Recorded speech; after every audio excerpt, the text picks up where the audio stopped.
السلام علیکم ورحمۃ اللہ وبرکاتہ۔ پیارے سامعین ناظرین، استاذی مکرم حضرت شیخ الحدیث و تفسیر مفتی تقی عثمانی صاحب کا آج کا جو بیان ہے نہایت ہی اہم ترین بیان ہے۔ الحمدللہ ہمیں امید ہے کہ ہمارے اس چینل کے توسط سے حضرت کے بیانات سے بہت سارے احباب مستفید ہو رہے ہوں گے۔ آئیے تمام احباب پوری توجہ کے ساتھ حضرت اقدس کا یہ بیان سنیں۔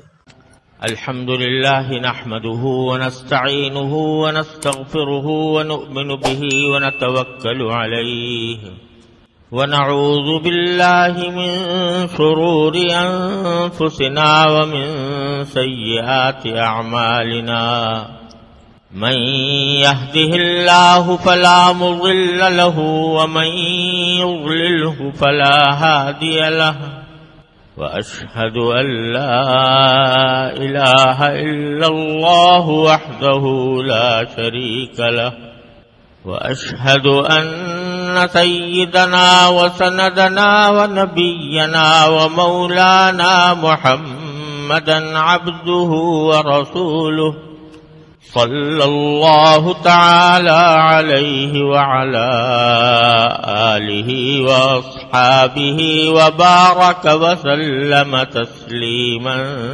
كثيرا أما بعد فأعوذ بالله من الشيطان الرجيم بسم الله الرحمن الرحيم قل هو الله أحد الله الصمد لم يلد ولم يولد ولم يكن له كفوا أحد آمنت بالله صدق الله مولانا العظيم وصدق رسوله النبي الكريم ونحن على ذلك من الشاهدين والشاكرين والحمد للہ رب العالمین۔ بزرگان محترم اور برادران عزیز، جو سورت میں نے ابھی آپ کے سامنے تلاوت کی ہے یہ سورہ اخلاص کہلاتی ہے، اور سورہ اخلاص اس لیے کہلاتی ہے کہ اخلاص کے معنی ہے کسی چیز کو خالص کرنا۔ تو اس مبارک صورت میں اللہ تبارک و تعالی کی عبادت کو خالص کرنا مقصود ہے، کہ عبادت صرف اللہ کے لیے ہو، خالص اللہ کے لیے ہو، اس کے ساتھ کوئی ملاوٹ نہ ہو، اس لیے اس کو سورۃ الاخلاص کہتے ہیں۔ اور اس کا شان نزول یہ ہے کہ جب اللہ تبارک و تعالی کے حکم سے نبی کریم سرور دو عالم صلی اللہ علیہ وسلم نے مکہ مکرمہ میں توحید کی دعوت کا آغاز کیا۔ آپ جانتے ہیں کہ اس وقت مکہ مکرمہ ہی کیا بلکہ پورے عرب میں بلکہ پوری دنیا میں بت پرستی کا بڑا زبردست رواج تھا۔ لوگ اپنے ہاتھوں سے بت بناتے اور ان کو پوجتے تھے، ان کو اپنا مشکل کشا، حاجت روا، کارساز سمجھتے تھے۔ کسی بت کے بارے میں سمجھتے تھے کہ یہ ہمیں رزق دیتا ہے، کسی بت کے بارے میں سمجھتے تھے کہ یہ ہمیں ہماری صحت دیتا ہے، شفا دیتا ہے، کسی بت کے بارے میں سمجھتے تھے کہ یہ ہمیں اولاد دیتا ہے۔ تو بہت سارے خداؤں کو، اپنے من گھڑت خداؤں کو معبود بنایا ہوا تھا اور انہی کی عبادت کرتے تھے۔ اللہ تبارک و تعالیٰ کے حکم سے جب نبی کریم سرور دو عالم صلی اللہ علیہ وسلم نے توحید کی دعوت کا آغاز کیا تو لوگوں کو یہ سمجھانے کی کوشش کی کہ ارے بھائی یہ تو بت تم نے خود اپنے ہاتھوں سے بنائے ہیں، یہ کیسے تمہاری مشکل دور کر سکتے ہیں، کیسے تمہاری حاجتیں پوری کر سکتے ہیں؟ حاجتیں تو وہی پوری کر سکتا ہے جس نے اس پوری کائنات کو پیدا کیا ہے، جو تمہارا بھی خالق ہے، تمہارے آباء و اجداد کا بھی خالق تھا، جو آسمان و زمین اور پہاڑ اور دریا اور ہوائیں اور موسم سب اسی کے پیدا کیے ہوئے ہیں۔ تو عبادت اسی کی کرنی چاہیے، کسی اور کی نہیں۔ لا الہ الا اللہ کے معنی یہی ہے، اللہ کے سوا کوئی بھی عبادت کے لائق نہیں۔ یہ دعوت آپ نے پیش کی۔ تو بعض جاہل قسم کے مشرکوں نے اس کے جواب میں رسول کریم صلی اللہ علیہ وسلم سے پوچھا کہ اللہ میاں کس چیز کے بنے ہوئے ہیں، وہ کس مادے سے بنے ہوئے ہیں، وہ سونے کے بنے ہوئے ہیں، چاندی کے بنے ہوئے ہیں، لوہے کے بنے ہوئے ہیں، کئی چیز کے بنے ہوئے ہیں؟ کیونکہ دماغ میں خداؤں کا تصور تو وہی بتوں جیسا تھا نا، کہ کوئی بت پتھر کا بنا ہوا ہے، کوئی پیتل کا بنا ہوا ہے، کوئی لوہے کا بنا ہوا ہے. تو اللہ تبارک و تعالیٰ کے بارے میں جب اللہ تعالیٰ نے جب حضور نے فرمایا کہ اصل تمہارا پیدا کرنے والا تو اللہ تبارک و تعالیٰ ہے اور اس کے سوا کوئی معبود نہیں ہے، تو ان جاہلوں نے یہ سوال کیا کہ وہ اللہ میاں کس چیز کا بنا ہوا ہے، اس واسطے کہ یہ بت تو ہمیں نظر آ رہے ہیں آنکھوں سے کہ یہ فلاں فلاں چیز کے بنے ہوئے ہیں، تو ہم ان کی پرستش کرتے ہیں، لیکن جس اللہ کی طرف آپ دعوت دے رہے ہیں وہ کس چیز کا بنا ہوا ہے؟ بعض نے تو یہ سوال کیا جاہلوں نے، اور بعض نے یہ سوال کیا کہ اللہ تبارک و تعالیٰ کا نسب نامہ کیا ہے، نسب شجرہ نسب کیا ہے ان کا، اللہ میاں کا.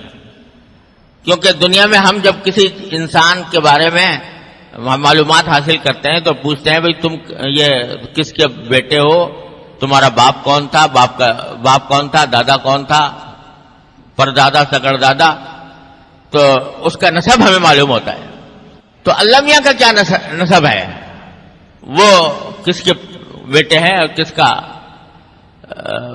کس کے پوتے ہیں. تو اس طرح کے فضول جاہلانہ سوالات کیے. حالانکہ ذرا سی بھی عقل ہو تو آدمی سوچ لے کہ اگر اللہ میاں بھی یہ پیتل اور لوہے اور یہ سونے سے بنے ہوئے ہوں تو اس کا مطلب یہ کہ وہ خدا تو نہ ہوئے. خدا تو وہ ہوتا ہے کہ جو کسی چیز سے بنا کا محتاج نہیں ہوتا، سب اس کے محتاج ہوتے ہیں، کوئی اس کا محتاج نہیں ہوتا.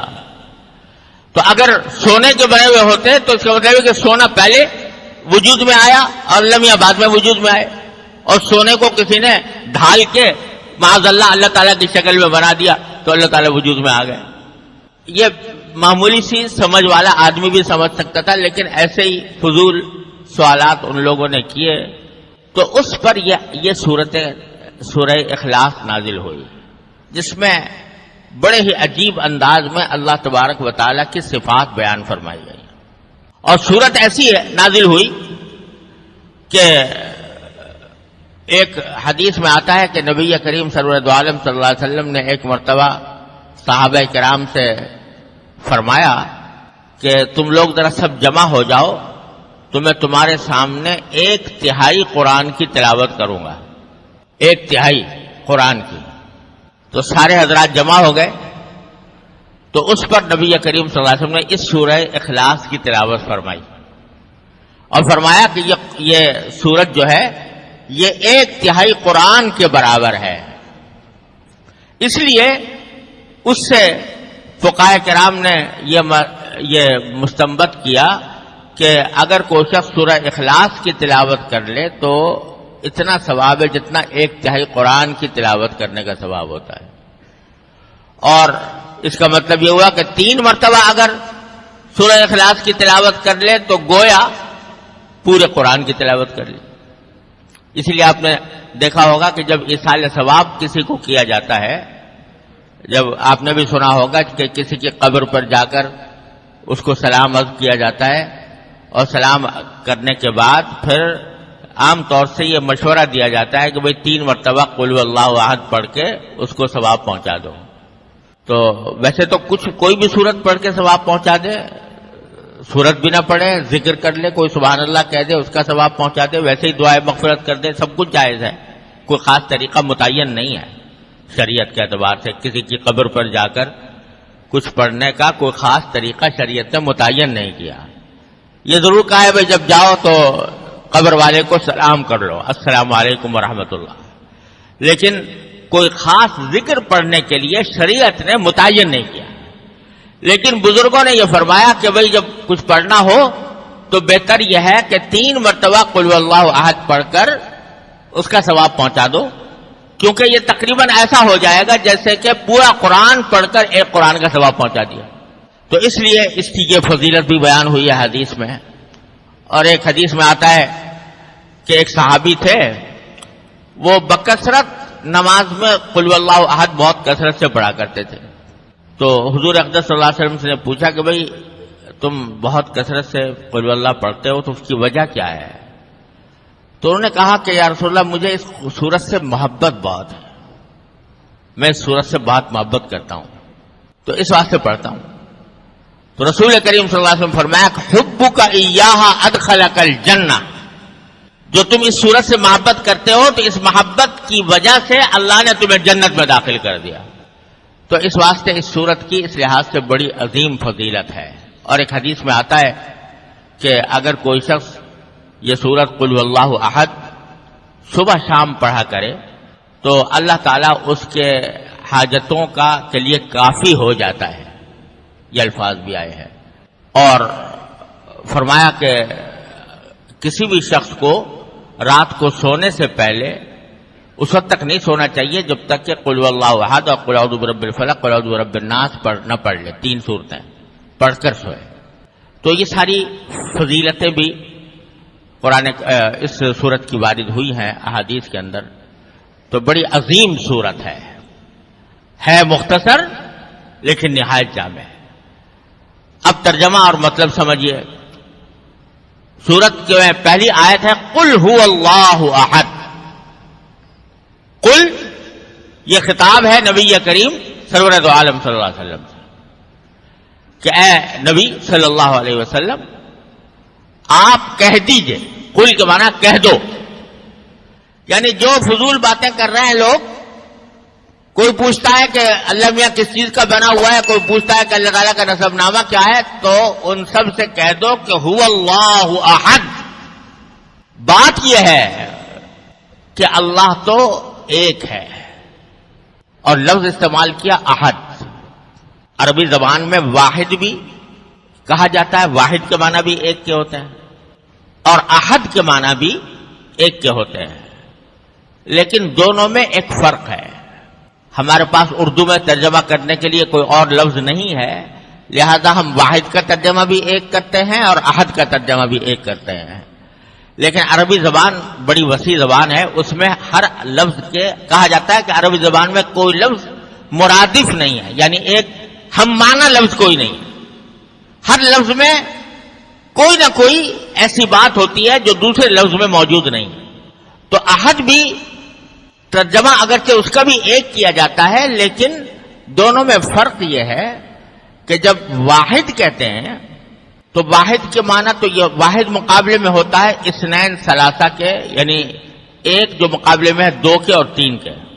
تو اگر یہ کہا جائے کہ اللہ واحد ہے تو اس کے معنی یہ ہے کہ خدا 2 نہیں ہے، 3 نہیں ہے، 4 نہیں ہے، 5 نہیں ہے، ایک ہے. تو وہ ایک معنی میں ہے ایک سے زیادہ کی نفی کرنے کے لیے، ایک سے زیادہ کا احتمال ختم کرنے کے لیے واحد کا لفظ استعمال ہوتا ہے. کہتے ہیں اللہ ایک ہے، کیا معنی؟ واحد ہے اگر کہیں گے تو معنی کیا ہے کہ اللہ میاں 2 نہیں ہے، ایک ہی ہے. اور احد کہا جاتا ہے اس چیز کو جس کے اندر کوئی جز نہ ہو، جز ہی کوئی نہ ہو. مثلا ایک چیز ہے جو 10 چیزوں کی بنی ہوئی ہے تو ایک ہی، لیکن 10 چیزیں مل کر وہ ایک چیز بنی ہے. اب یہ کرسی ہے، مثلا یہ کرسی ایک ہے، جب پوچھو گے تو کیا کہیں گے کہ ایک ہے، لیکن یہ واحد تو ہے، احد نہیں ہے. کیوں نہیں ہے؟ اس واسطے کہ یہ بہت ساری چیزیں مل کر بنی ہے. لکڑی، پائے کی لکڑی الگ ہے، ہتھے کی لکڑی الگ ہے، پیچھے پشت کی لکڑی الگ ہے، اس میں وہ بھی لگا ہوا ہے، گدا بھی لگا ہوا ہے، اس میں کیلیں بھی لگی ہوئی ہے. تو یہ ہے تو واحد لیکن احد نہیں ہے، اس واسطے کہ اس کے بہت سارے اجزاء ہیں اور بہت سارے اجزاء سے مل کر یہ ایک کرسی بنی ہے. تو جب اردو میں ہم کہیں گے تو ایک ہی کہیں گے نا، لیکن عربی زبان میں ہم اس کو واحد تو کہہ سکتے ہیں لیکن احد نہیں کہہ سکتے. احد اس لیے نہیں کہہ سکتے کہ اس کے بہت سارے اجزاء ہیں. احد اس کو کہیں گے جس کا کوئی جز ہی نہیں سرے سے، وہ کسی چیز سے مل کر نہیں بنا، اس کے کوئی اجزائے ترکیبی نہیں ہے، اس کے کوئی انگریڈینٹس نہیں ہے، اس کے کوئی عناصر نہیں ہے جس سے مل کر وہ بنا ہو۔ تو هو اللہ احد، بات یہ ہے کہ اللہ تو احد ہے۔ کیا مانا؟ کہ وہ تو کسی چیز سے نہیں بنا، اس کے کوئی اجزاء نہیں ہے۔ یہ جو تم کہہ رہے ہو کہ سونے سے بنا ہوا ہے یا لوہے سے یا پیتل سے یا کس چیز سے، تو اس کا کوئی جز نہیں، اس کا کوئی مادہ نہیں، وہ تو ایک ایسی ذات ہے جو سارے مادوں کی خالق ہے۔ سارے کائنات میں ایک ایک چیز جو پائی جاتی ہے، چھوٹی ہو یا بڑی، وہ اللہ تبارک و تعالیٰ کی پیدا کی ہوئی ہے۔ لہذا اللہ احد ہے، اس کا کوئی جز نہیں، وہ کسی چیز سے مرکب نہیں۔ لہذا سوال ہی بیکار ہے کہ سونے سے بنا ہوا ہے یا پیتل سے بنا ہوا ہے یا لوہے سے بنا ہوا ہے، کس چیز سے بنا ہوا ہے؟ وہ تو احد ہے۔ احد کیوں ہے؟ اس کے اجزاء کیوں نہیں ہے؟ اس لیے کہ اللہ صمد، اللہ صمد ہے۔ اب یہ صمد بھی ایسا لفظ ہے کہ اردو میں ترجمہ کرنا بڑا مشکل ہے، اس کا صحیح ٹھیک ترجمہ کرنا۔ اگر قرآن کریم کے ترجمے اٹھا کر دیکھو تو صمد کا ترجمہ عام طور سے یہ کیا جاتا ہے کہ اللہ بے نیاز ہے، صمد کے معنی بے نیاز۔ لیکن یہ طرح ایک لفظ سے اس کا پورا معنی ادا نہیں ہوتا، پورا مفہوم ادا نہیں ہوتا۔ صمد عربی زبان میں کہتے ہیں کسی ایسی ذات کو کہ ساری مخلوقات اس کی محتاج ہوں، سب اس کے محتاج ہوں، وہ کسی کا محتاج نہ ہو۔ صمد کہا جائے گا اس کو کہ جس کو بھی کوئی حاجت پیش آئے، کوئی ضرورت پیش آئے تو اس کے پاس جائے، اس سے مانگے کہ مجھے یہ حاجت پیش آ گئی، میری حاجت پوری کر دیجیے اس کو، اور وہ کبھی کسی کا حاجت مند نہ ہو، اس کو کبھی کسی کی ضرورت نہ ہو، اس کے ساتھ کبھی ایسا نہ ہوتا ہو کہ اس کو ضرورت پیش آئی تو وہ کسی دوسرے سے جا کر اپنی ضرورت پوری کرائے۔ تو وہ سب کا کارساز ہو، سب کی حاجتیں پوری کرنے والا ہو، اور اس کو کسی کی احتیاج نہ ہو، اس کو کسی کی حاجت نہ ہو، ایسی ذات کو کہتے ہیں صمد۔ تو اللہ صمد، اللہ تعالیٰ صمد ہے، یعنی سب کو اس کی ضرورت ہے، اس کو کسی کی ضرورت نہیں۔ چونکہ سب کو اس کی ضرورت ہے اور اس کو کسی کی ضرورت نہیں، تو اگر وہ کسی چیز سے بنا ہوا ہوتا، کسی بھی چیز سے، سونے سے، چاندی سے، کسی بھی چیز سے، تو اس کا مطلب یہ ہوتا کہ وہ اپنے وجود میں اس سونے کا محتاج ہے۔ فرض کرو ایک زیور ہے، وہ سونے کا بنا ہوا ہے، تو زیور وجود میں آ نہیں سکتا جب تک کہ پہلے سونا موجود نہ ہو۔ جب سونا ہوگا، اس کو ڈھالا جائے گا تو زیور بنے گا۔ تو زیور محتاج ہے کس کا؟ سونے کا۔ تو اگر اللہ تبارک و تعالیٰ کو کہا جائے کہ وہ سونے کا بنا ہوا ہے تو اس کے معنی اللہ میاں محتاج ہو گئے سونے کے، حالانکہ اللہ تعالیٰ کسی کا محتاج نہیں۔ تو اس واسطے بھی وہ کسی چیز سے بنا ہوا نہیں ہو سکتا۔ اور دوسری طرف سارے اس کے محتاج ہیں، سارے اس کے محتاج ہیں، یعنی سونا بھی اس کا محتاج ہے۔ جب ساری مخلوقات اس کے محتاج ہیں تو سونا بھی اس کا محتاج ہے، یعنی وہ سونا وجود میں آ نہیں سکتا جب تک کہ اللہ تعالیٰ اس کو پیدا نہ کرے۔ لہذا سونا تو خود محتاج ہے اللہ تبارک و تعالیٰ کا اپنے وجود میں، جب تک اللہ تعالیٰ اس کو پیدا نہیں کرے گا اس وقت تک پیدا نہیں ہوگا۔ تو وہ تو وجود میں آیا اللہ کے پیدا کرنے سے، جس کے معنی اللہ تعالیٰ پہلے سے موجود تھے، سونا بعد میں اللہ تعالیٰ کی تخلیق سے وجود میں آیا۔ تو اس واسطے وہ سونا ہو یا چاندی ہو یا لوہا ہو یا پیتل ہو یا پتھر ہو یا کوئی اور چیز ہو، اللہ تعالیٰ کسی چیز سے بنا ہوا نہیں۔ اب جیسے انسان ہے، گوشت پوش کا بنا ہوا ہے، ہڈیاں گوشت پوش، تو انسان محتاج ہے اس کا، گوشت پوش ہڈیوں کا۔ اگر یہ نہ ہو تو انسان کا وجود ختم، تو محتاج ہے اس کا۔ تو اللہ تعالیٰ نہ گوشت ہے، نہ پوست ہے، نہ ہڈی ہے، نہ سونا ہے، نہ چاندی ہے، نہ پیتل ہے، نہ لوہا ہے، نہ پتھر ہے، نہ کوئی اور مادہ ہے. وہ تو ایسی ذات ہے کہ سب اس کے محتاج ہیں. یہ مانا اللہ الصمد. پھر فرمایا کہ لم یلد ولم یولد. یہ جواب ہے ان کا جو کہہ رہے تھے لمیہ کا نسب نامہ کیا ہے، اللہ تعالیٰ کا باپ دادا کون ہے یا اس کی اولاد کون. فرمایا لم یلد ولم یولد.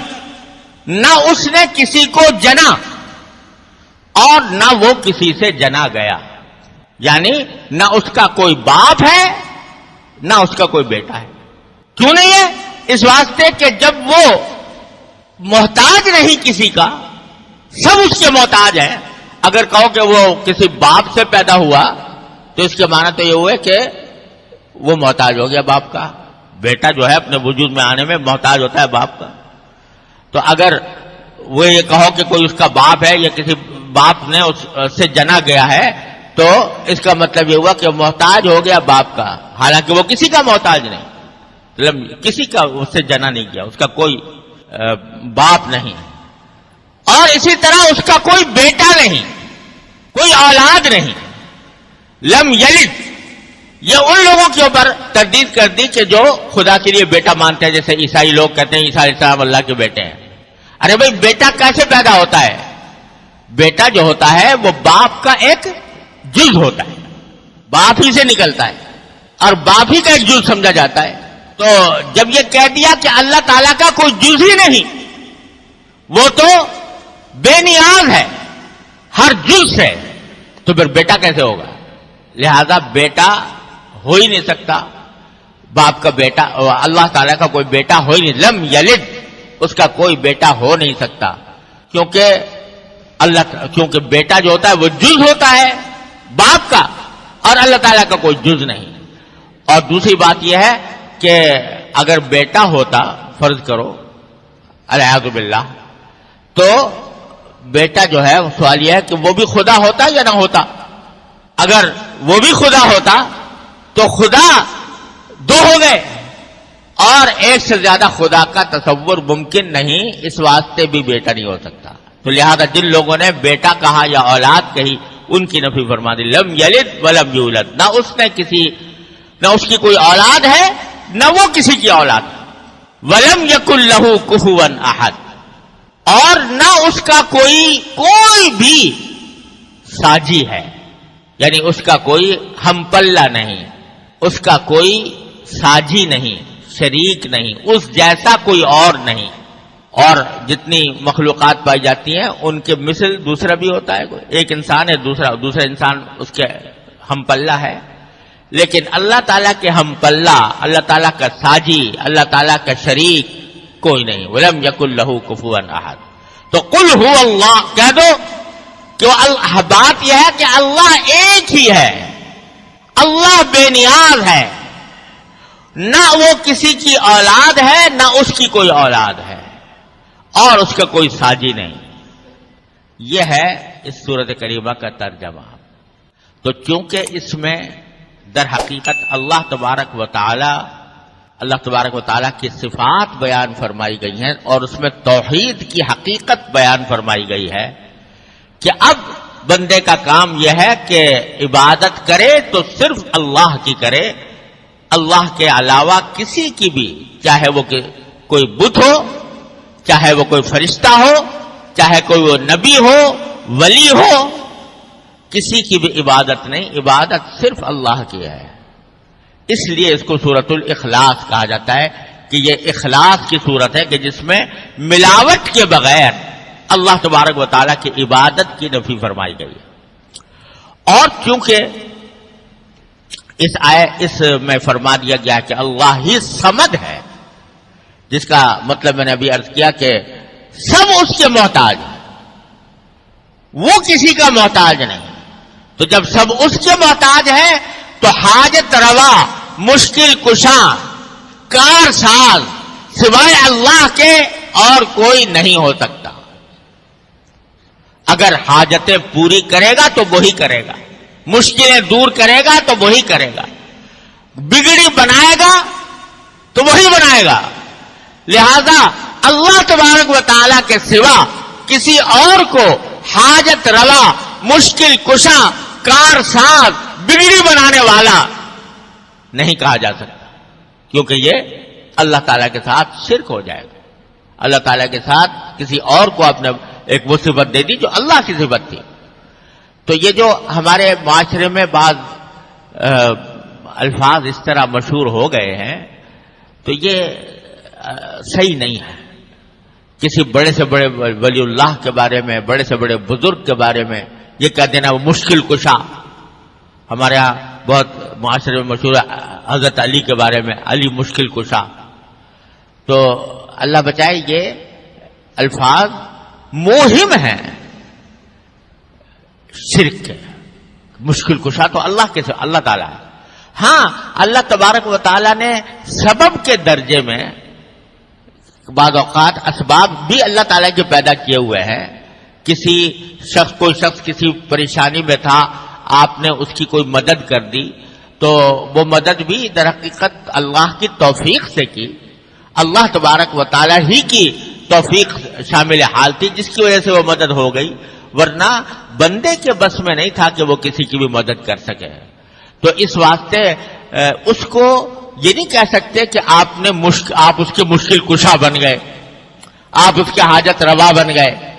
یہ کسی بھی بڑے سے بڑے بزرگ، پیغمبر، نبی، ولی، بزرگان دین میں سے کوئی بھی کسی کو بھی یہ کہنا کہ وہ حاجت روا ہے، مشکل کشا ہے، کارساز ہے، یہ کسی طرح بھی جائز نہیں، اور یہ اللہ بچائے شرک کے قریب انسان کو پہنچا دیتا ہے۔ ہمارے ہاں معاشرے میں آج کل جہالت کی وجہ سے لوگ قبروں پہ جا کر قبروں سے مرادیں مانگتے ہیں۔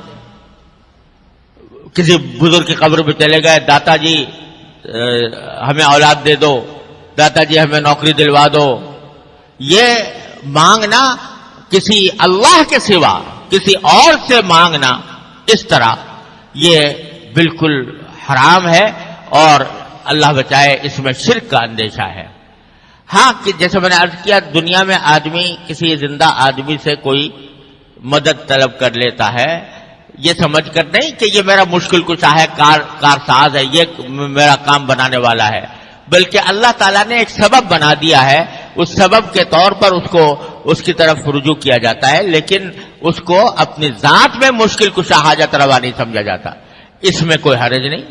لیکن عقیدہ یہ رکھنا یہ میرا مشکل کشا بن گیا، حاجت روا بن گیا، اللہ بچائے یہ انسان کو شرک کے قریب۔ دیکھو یہ مشرکین مکہ جو تھے نا، یہ بھی یوں ہی کہتے تھے، یہ ہمارے بت جو ہیں یہ ہماری حاجت روائی کرتے ہیں، مشکل کشائی کرتے ہیں، ہمارے کام بناتے ہیں، اس واسطے ان کو پوچھتے تھے۔ تو اس طرح کی باتوں سے ہر مسلمان کو پرہیز کرنا چاہیے، کیونکہ سورہ اخلاص کا درس یہ ہے کہ اللہ کے سوا کسی کو حاجت روا مشکل کشا نہ سمجھا جائے۔ جی پیارے ناظرین، آپ نے حضرت اقدس کی زبانی سورۃ اخلاص کی تفسیر، فضائل اور وظائف سن رہے تھے۔ امید ہے کہ ہماری آج کی یہ ویڈیو آپ احباب کو پسند آئی ہوگی۔ اگر ابھی تک آپ نے ہمارے چینل کو سبسکرائب نہیں کیا تو ہمارے چینل کو ضرور سبسکرائب کر دیں۔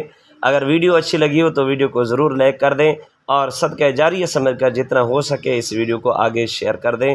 السلام علیکم ورحمۃ اللہ وبرکاتہ۔